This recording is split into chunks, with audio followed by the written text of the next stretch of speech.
তিনি ক্যাপ্টেন কুল। মহেন্দ্র সিং ধোনি ভারতের অধিনায়ক হিসেবে ঝুলিতে রয়েছে 3টি আইসিসি ট্রফি। এবার ধোনিকে সম্মান জানাতে বড় সিদ্ধান্ত নিল ভারতীয় ক্রিকেট বোর্ড। মহেন্দ্র সিং ধোনিকে সম্মান জানাতে তার জার্সি নম্বরটি সংরক্ষণ করার সিদ্ধান্ত নিল ভারতীয় ক্রিকেট বোর্ড। ধোনির 7 নম্বর জার্সিটি আর কোনো ভারতীয় ক্রিকেটার কখনো পরতে পারবেন না। সচিন তেন্ডুলকরের 10 নম্বরের পর এবার ধোনির জার্সিরও অবসর।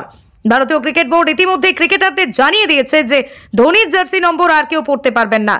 বোর্ডের এক কর্তা বলেন, তরুণ ক্রিকেটার এখন এক দলে থাকা ক্রিকেটারদের বলে দেওয়া হয়েছে যে ধোনির 7 নম্বর জার্সি পরতে পারবেন না তারা। নতুন ক্রিকেটাররা এখন থেকে 10 এবং 7 নম্বর বাদ দিয়ে অন্য নম্বরের জার্সি পরবেন।